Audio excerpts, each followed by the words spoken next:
Thank you for providing this opportunity to speak tonight. My name is Juanita. I'm a member of the RIAC committee and currently work within the disability sector. I'm a mother of 4 adult children, and then to 8 great grandchildren, a partner, a sister, and a friend and a colleague. I am currently studying counselling and ecotherapy with a special interest in pain management based upon my lived experience, which I'm hoping to apply within the disability community in the future.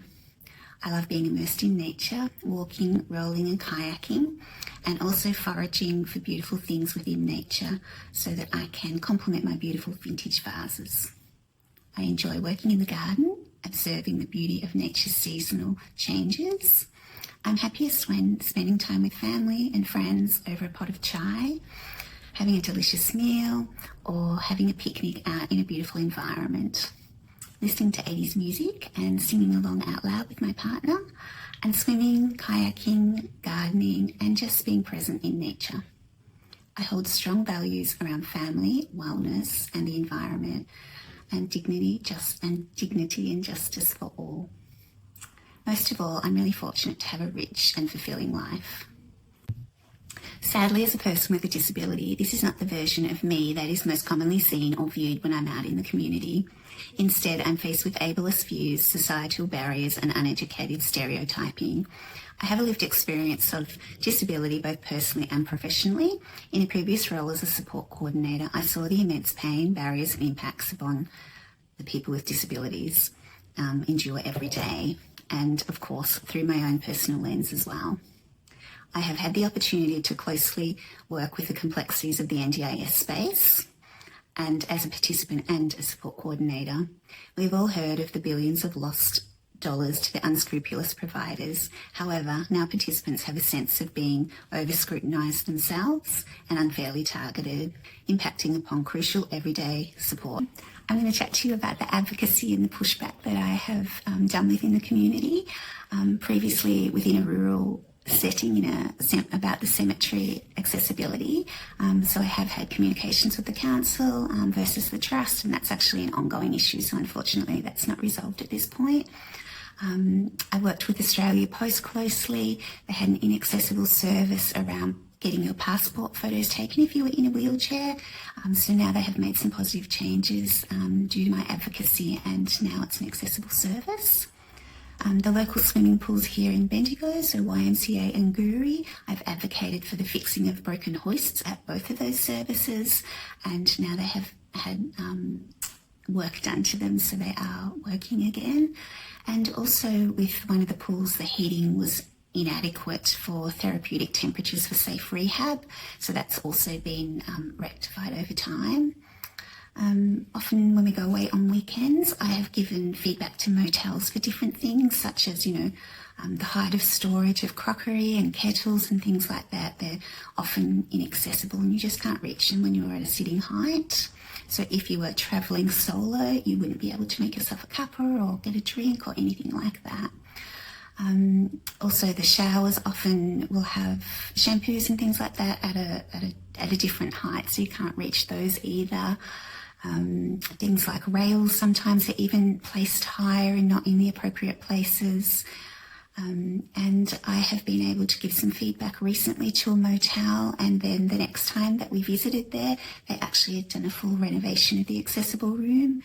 So they had made some really nice changes within the lounge area and made it really spacious, so it wasn't difficult to get around in a mobility device. They had changed their light switches so they were more accessible. They had added power points so that you could charge your devices, your medical devices. And they had also done some changes in the bathroom around the water flow, because previously it was unsafe with the gradient. And so they had made some really positive changes with my feedback that I had provided. There are growing debates around autism and ADHD supports under the NDIS. There is a real fear that the reforms may limit access for people with invisible disabilities. The way NDIS sets up budgets and manages claims needs attention to be more equitable, fair and consistent in a way that's sustainable into the future. And participants have more choice and flexibility in how funding is utilised. The role of RIAC in our community is incredibly important. Not only does it allow for capacity building, it allows for opportunity for advocacy and provides vital support services to the disability community. The RIAC committee provides a sense of cohesive strength and unique connectedness during RIAC meetings, follow-ups, sharing of information and opportunities to advocate and break down barriers within our communities.